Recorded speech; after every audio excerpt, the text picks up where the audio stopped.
In the heart of Middle East, where desert meet the sea and empire have risen and fallen for thousands of years, lies a land claimed by two peoples, divided by history and fight over with fire and blood. This is not just the story of Israel, not only for Palestine. This is the story of identity, survival, and a conflict that has shaped global politics for a century. Today we deep dive into how Israel rose from ashes after the Holocaust, why Palestinians feel disopposed in their own homeland, and how the current war with Hamas is shaking the world order. This is not just history, it is the front line of geopolitics. Welcome to Closed Letter Analysis. Today we discuss the rise of Israel-Palestine struggle and global shockwave of war. Now we talk about the historical view of this conflict. The roots of Israel and Palestine struggle stretch back thousands of years. The land once called Canaan, later known as Jeddah and eventually Palestine, has been scared for Jews, Christians, Muslims alike. For the Jewish people, it was their ancient homeland from Kingdom of David to the Temple of Solomon. For Muslims, Jerusalem holds the Al-Aqsa Mosque, the third holiest site in the Islam. Over centuries, the land changed rulers: Roman, Byzantine, Ottomans, and finally the British.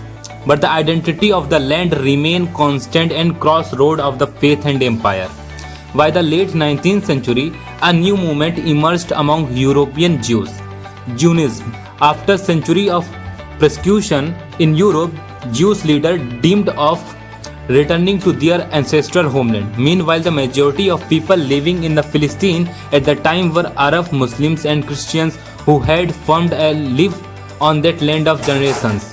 Two nationalisms were rising at once: Jews and Arab nationalism, and their identities were on collision occurred.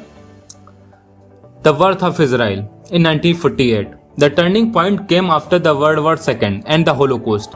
6 million Jews were murdered in Nazi death camps, shocking the world and strengthening the demand for a safe Jewish homeland. In 1947, the United Nations proposed a partition plan, divided British-controlled Palestine into two states, one Jewish, one Arab, with Jerusalem under international control. The Jewish leader accepted the plan, but the Arab side rejected it, seeing it as injustice. On May 1948, David Ben-Gurion proclaimed the independence of the State of Israel. For Jews, it was the rebirth of nation after 2000 years of exile. For Palestinians, it was the Nakba, the catastrophe, as hundreds of thousands were displaced for their homes during this fight that followed. The next day, neighboring Arab states, Egypt, Jordan, Syria, Lebanon, and Iraq, invaded Israel against all odds, survived the war, and even expanded its territory beyond the UN plan. The victory was celebrated in Tel Aviv, but in refugee camps across Gaza, Lebanon, and Jordan, sorrow and deep sadness everywhere seen. The seeds of endless conflict had been sown. Now we talk about war and shaped the Middle East. The decades after 1948 saw repeated war. The Suez Crisis of 1956 showed Israel growing military strength. The Six-Day War of 1967 was turning point. Israel captured the West Bank. West Bank is a part of neighboring Israel country, Gaza Strip, East Jerusalem, and Golden Heights. Jerusalem, once divided, come under full Israeli control, but Palestinians now lived under the occupation. The Yom Kippur War of 1973, the first Intifada in 1987, and the second Intifada in 2000 all fueled the cycle of the violence. Peace effort like the Oslo Accords in 1990s raised hope, but trust was scattered by assassinations, suicide bombing, and continuous settlement expansion. Now we talk about Israel versus Hamas context. The modern flashpoint. Fast forward to today, the conflict has taken a new phase with Hamas, the militant group, the terror group that controls the Gaza Strip. Founded back to 1987, the Hamas rejected Israel's legitimacy and fight with rockets, tunnels, and guerrilla warfare. Israel in turn has responded with overwhelming airstrikes and blockades, arguing it must defend its citizens from terrorism. The 2023 Hamas attack on Israel shocked the whole world with its scale and brutality. In response, Israel launched a massive strike against Hamas in Gaza, leading to one of the deadliest wars in recent memory. Entirely neighborhoods were flattened, thousands killed and millions displaced. For Israel, it was fight for survival, and if we talk about Palestinian, it was yet another chapter of dispossession and suffering. Now we talk about geopolitical shockwaves. The war is not just local, it's a global consequence. The US stands firmly behind the Israel because US support Israel always, while Iran and its proxy wake Hamas. Arab nations like Egypt, Jordan, Saudi Arabia walk a tightrope, condemning violence but fearing wider regional war. Meanwhile, the world is polarized now. The West largely support the Israel, while many in the global South view Palestinian as a victim of occupation. The war has been disrupted global energy market severely, shaping routes and alliance. Europe fear another refugee crisis. The US faces criticism at the UN. Russia and China use the conflict to challenge Western dominance. The Middle East is once again the center of great power rivalry.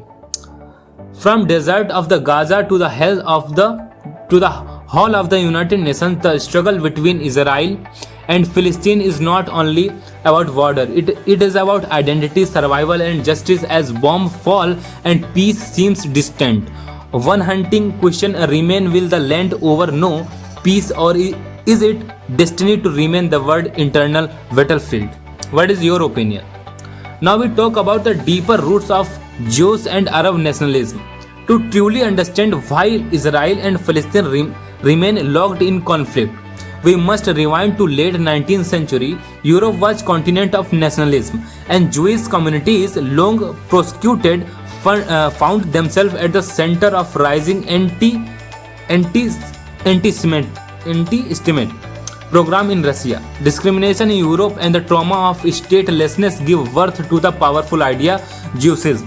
The dream of returning to the biblical homeland, of building a state where Jews could live without fear, without any hesitation, took shape under leaders like Theodor Herzl. But Jews was not the only nationalism in the air. In the Arab world, as the Ottoman Empire weakened, the Arab nationalism began to rise. Palestinians who had lived in the land for centuries now faced the growing influx Jewish immigrant. For them, this was not just migration, it was the fear of losing their homes, their everything, their village, their whole identity. The national dreams were growing on the same land and neither was ready to compromise. The British mandate broken promises. After World War I, the Ottoman Empire collapsed and the British took control of the Palestinian under a League of Nations mandate. During this time, Britain made a contradictory promises to the Jews. In the Balfour Declaration of the 1970, they promised support for Jews' homeland. To the Arabs, they had earlier promised independence if they fight against the Ottomans. Both groups felt betrayed, and both laid claim to same land. In the 1920s and 1930s decades, tensions exploded into violence. Riots and uprising shocked Palestine. The Arab Revolt of 1936 to 1939 was brutally suppressed by the British but revealed the deep resentment of the local population. By the 1947 decade, Jewish immigration surged as the Jews failed Nazi persecution. The British, unable to control the growing violence, handed the issue to the newly formed United Nations. The stage was set for one of the history's most controversial decisions, the partition of Philippines. This is a whole context. Now we talk about the catastrophe of 1948, the tale of the two narratives. The UN partition plan of 1947 remains one of the most disputed documents in the modern history. It allocated 55% of the land to Jews, who made up about 1/3 of the population at the time, and 45% to the Arabs, who made up majority. For the Jews, this was moment of hope. They accepted it despite compromises. For Palestinians, it was theft, a foreign power dividing their own homeland without their consent. When Israel declared independence in 1948, five Arab armies invaded. The war was brutal, chaotic, and decisive. Israel survived and expanded its border. But for Palestinians, it was the Nakba, the catastrophe. Over 70,000 Palestinians were expelled on flight, ending up to refugee camps in Gaza, Lebanon, and Jordan and Syria. In Syria, some carried keys to their old homes to return one day in own home. Israel meanwhile celebrated the rebirth of nation after 2000 years of exile. Two peoples, two memories of the same year, one of thrive, the other for tragedy. Now we talk about the War of Middle East. The conflict did not end in 1948. Instead, it escalated in 1956. The Suez Crisis erupted when Egypt nationalized the Suez Canal. All of you know about Suez Canal. This is the biggest canal in the world. Israel, Britain, France launched a joint attack against. Through the military successful global pressure forced them to withdraw. Then came the Six-Day War of 1967, a lightning conflict that changed everything.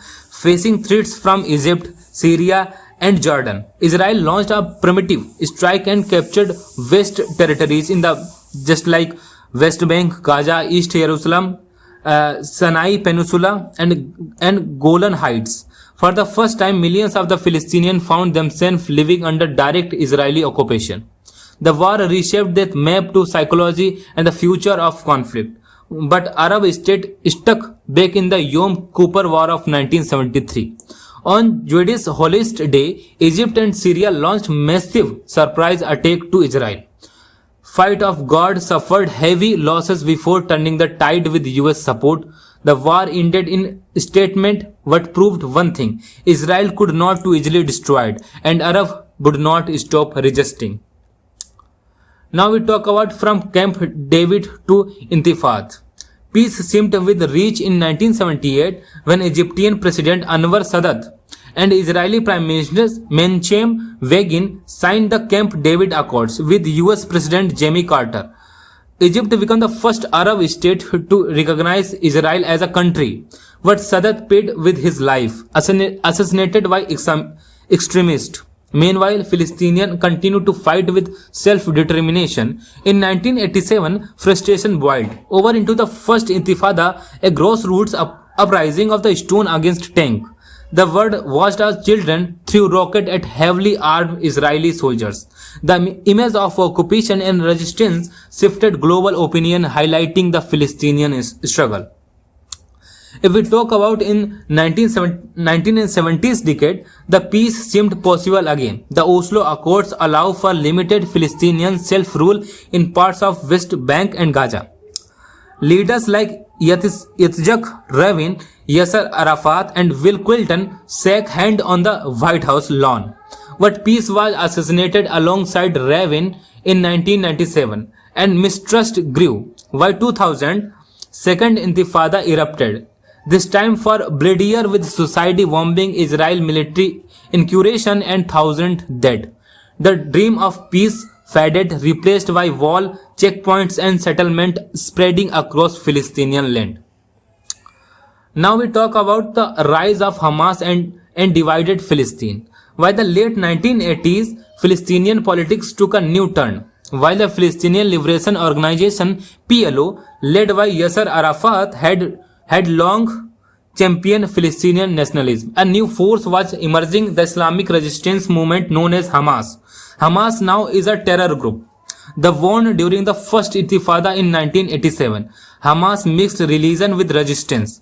Unlike the PLO, which leaned toward the negotiation and diplomacy, Hamas rejected Israeli right to exist entirely.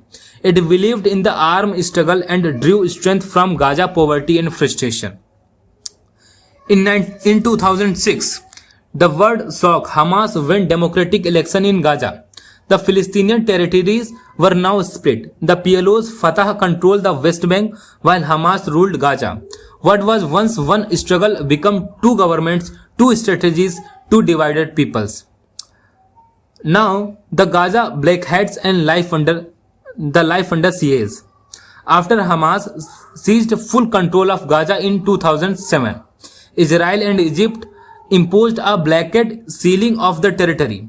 Israel argued it was necessary to prevent weapon smuggling, but for Gaza 2 million residents, it felt like collective punishment. Electricity shortage, unemployment, poverty, isolation turned Gaza into what men describe as the world's largest open-air prison.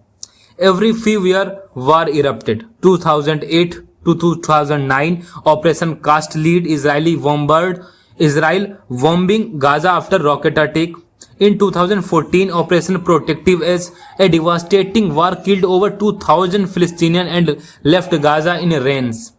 If we talk about 2021, another round of the violence triggered by clashes in Jerusalem at the Al-Aqsa Mosque. Each war ended the same way: massive civilian casualties, destruction, no real political solution. Gaza bled, Israel entered trauma, and cycle of violence continue. The Middle East now undisturbed, fully disturbed. The shift sands in the Middle East. For decades, Arab states stood firmly against Israel, but over time crack appeared. Egypt signed peace in 1979, Jordan followed in 1994. In recent years, the Abraham Accords in 2020 brought normalization between Israel and countries like UAE, Bahrain, Morocco and Sudan. Palestinians felt abandoned, sidelined by Arab governments more focused on trade and security than on their case. Israel regional integration seemed unstoppable until the explosion of Hamas war in 2023 reminded the world that the Palestinian question was far from resolved. The shock of October 2023, a day of fire. On October 7, 2023, the world woke to horror. Hamas launched the deadliest attack in Israel history. Thousands of rockets rained down while militants stormed across the border, killing over thousands Israel and taking hostages. It was a day that shocked Israel to its core, reviving memories of vulnerability and trauma not felt since 1948. For Israelis, it was a national tragedy that demanded justice. For Hamas, it was a strike meant to shatter Israel's sense of security and resist the Palestinian struggle. But the cost was unimaginable for both sides.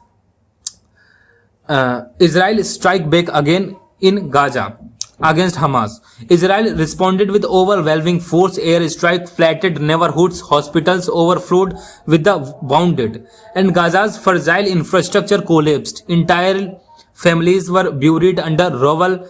Israel declared its mission was to destroy Hamas fully, but as day turned into weeks, the civilian toll rose dramatically. The war became not only the military battle but also a battle for global opinion. Some saw Israel defending itself against terrorism, others saw collectively punishment against a trapped population. The image of the destruction traveled across social media, fueling anger, protest and polarization whole world. The humanitarian catastrophe. By late 2023, Gaza faced a humanitarian collapse. Shortage of food, water, and medicine left millions in the desperate conditions. Refugee camps, disease spread, international aid was blocked or delayed. The United Nations give warning to unlivable condition. For Palestinians, it was another Navaka. For Israeli, it was survival against an enemy that vowed their destruction. The Hamas cost of war overshadowed every political speech, every justification. The geopolitical impact of Israeli-Hamas war. The conflict quickly spilled beyond Gaza. Iran, a key backer of Hamas, threatened escalation. Hezbollah in Lebanon. If you don't know about Hezbollah is another terror group. Fired rockets at the Israel. The US deployed warship to the Mediterranean Sea, signaling support for Israel and deterrence against regional war. Arab states faced a dilemma. Egypt, Jordan feared instability but could not openly support Israel. Saudi Arabia, which was negotiating normalizing with Israel, frozen talks. Turkey, Qatar, and others sided vocally with Palestinians. The war exposed the fragile web of alliance in the Middle East. Globally, the West largely backed Israel, while much of the global South expressed solidarity with Palestine. The UN Security Council was polarized by US boards and Russian Chinese opposition. The conflict became not just regional but a viewed fault line of the global geopolitics. If we talk about US factor, for decades the United States has been Israel's closest ally, providing billions of dollars military aid, intelligence sharing, and diplomatic cover at the UN. The 2023 war reinforced the alliance. US leader declared Israel has the right to defend itself. Israeli had a right to defend itself, while critics accused Washington of the enabling excessive forces. But the war also stemmed the US politics.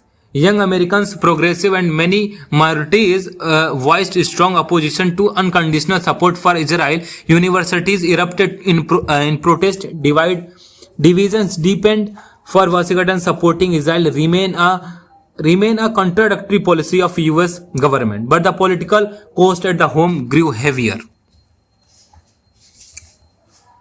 If we talk about the whole conclusion of this war, the story of Israel and Pakistan in the Palestine is not just a conflict over border. It is a conflict over memories. For Jews, it is the survival after centuries of persecution. For Palestinians, it is a deportation and the longing to return home. Both narratives are real, both are powerful, and both collide on the same land. Without acknowledging each other, historian peace will remain a distant mirage. From the ashes of the Holocaust to refugee camp of Gaza, from the war of 1948 to the war of today, Israel and Palestine remain locked in the struggle that has defined the Middle East and shaped the world. Every bomb dropped, every child buried, every promise broken carries echo of the history and warning for the future generation. The question is not longer just about land. It is about dignity, survival, coexistence, and the world watches on the truth become clear. Without justice, there can be no peace. Without peace, there can be no future. This is not just their story. It is the story of all us. What is your opinion? Comment in comment box and subscribe closed letter analysis and subscribe for more content. Thank you.